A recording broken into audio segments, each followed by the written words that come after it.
రైతు సోదరులకి good news. Krishnamma మరోసారి పరవళ్ళు తొక్కుతా ఉంది. శ్రీశైలం ప్రాజెక్టుకి పెద్ద ఎత్తున వరద వచ్చి చేరుతా ఉంది. మూడోసారి ఈరోజు గేట్లు ఎత్తబోతా ఉన్నారు. ఏ క్షణంలోనైనా గేట్లు లిఫ్ట్ చేయొచ్చు. ఎగువ ప్రాంతాల నుంచి పెద్ద ఎత్తున వరద వస్తూ ఉంది. ఆల్మట్టి నుంచి ఇప్పటికే శ్రీశైలం ప్రాజెక్టులో 200 టీఎంసీలు పైగా వరద చేరింది కాబట్టి ఏ క్షణంలోనైనా గేట్లు లిఫ్ట్ చేసి నాగార్జున సాగర్కి విడుదల చేసే అవకాశం ఉంది.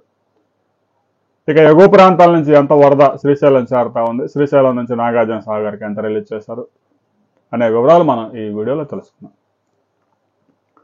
మహారాష్ట్రలో సాంగ్లీ, కొల్హాపూర్ పరిసర ప్రాంతాల్లో పెద్ద ఎత్తున వర్షాలు నమోదు కావడంతో, కర్ణాటకలో కూడా అతి భారీ వర్షాలు నమోదు కావడంతో ఆల్మట్టికి వరద పోటెత్తింది.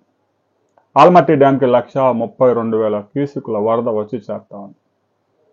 ఇప్పటికే ఆ డ్యాం పూర్తిగా నిండిపోయింది. ఇంకా అక్కడ నిల్వ చేసే సదుపాయం లేకపోవడంతో వచ్చిన వరద మొత్తాన్ని నారాయణపూర్కి రిలీజ్ చేశారు. ఆ నారాయణపూర్ 28 టీఎంసీల కెపాసిటీ పూర్తిగా ఇప్పుడు 27.9 టీఎంసీలు ఉంది. వచ్చిన వరద మొత్తాన్ని దానికి అదనంగా 140,000 క్యూసెక్కుల వరదని జూరాల ప్రాజెక్టుకి రిలీజ్ చేశారు. జూరాల్లో కూడా 13 టీఎంసీల కెపాసిటీ 12.5 టీఎంసీలు ఉంది. విద్యుత్ ఉత్పత్తి ద్వారా 30,000 క్యూసెక్కులు, 15 గేట్లు ఎత్తివేయడం ద్వారా 110,000 క్యూసెక్కులు రిలీజ్ చేశారు. మొత్తం మీద జూరాల ప్రాజెక్టు నుంచి 140,000 క్యూసెక్కుల వరద శ్రీశైలం ప్రాజెక్టు చేరుతా ఉంది. ఈ వరద వేగంగా పెరుగుతూ ఉంది. ఇక తుంగభద్ర నుంచి కూడా వరద పెద్ద ఎత్తున పెరిగింది. దాని కెపాసిటీ 105 టీఎంసీలు అయితే ఈ ఏడాది 80 టీఎంసీలకి పరిమితం చేశారు. ఎగువ ప్రాంతాల్లో తుంగభద్ర నదులు పొంగి పొరలడంతో తుంగభద్ర ప్రాజెక్టుకి 48,000 క్యూసెక్కుల వరద వస్తూ ఉంది. వచ్చిన వరద మొత్తాన్ని సుంకేసుల మీదుగా శ్రీశైలం ప్రాజెక్టుకి రిలీజ్ చేశారు. మొత్తం మీద ఎగువ ప్రాంతాల నుంచి శ్రీశైలం ప్రాజెక్టుకి 193,000 క్యూసెక్కుల వరద వచ్చి చేరుతా ఉంది. 885 అడుగుల కెపాసిటీ గాను 882.5 అడుగులకు వరద చేరింది. 215.8 టీఎంసీల కెపాసిటీకి 206 టీఎంసీల వరద చేరింది. ఏ క్షణంలోనైనా గేట్లు ఎత్తి నాగార్జున సాగర్కి నీరు విడుదల చేస్తారు. ప్రస్తుతానికైతే గేట్లు లిఫ్ట్ చేయలేదు, కానీ విద్యుత్ ఉత్పత్తి ద్వారా 65,000 క్యూసెక్కులు నాగార్జున సాగర్కి రిలీజ్ చేశారు. పోతిరెడ్డిపాడు ద్వారా 35,000 క్యూసెక్కులు అవుట్ఫ్లోస్ ఉన్నాయి. ఇక హంద్రీ నీవా లిఫ్ట్ ఇరిగేషన్ ద్వారా 3,250 క్యూసెక్కులు, తెలంగాణలోని భీమా, నెట్టంపాడు, కల్వకుర్తి ఈ లిఫ్ట్ ఇరిగేషన్స్ ద్వారా మరో 6,000 క్యూసెక్కులు వినియోగం అవుతా ఉంది. మొత్తం మీద శ్రీశైలం ప్రాజెక్టుకి 190,000 పైగా క్యూసెక్కులు వరద వస్తూ ఉంటే అవుట్ఫ్లోస్ కూడా 1,00,000 క్యూసెక్కులు పైగా ఉన్నాయి. అయితే అవుట్ఫ్లోస్ కన్నా ఇన్ఫ్లోస్ దాదాపుగా రెట్టింపుగా ఉన్నాయి. గడిచిన 24 అవర్స్లోనే 10 టీఎంసీల వరద పెరిగింది. 191 టీఎంసీ నుంచి 206 టీఎంసీలకు చేరింది.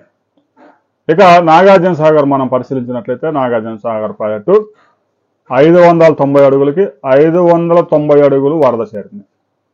312 టీఎంసీల కెపాసిటీకి పూర్తి స్థాయిలో వరద చేరింది.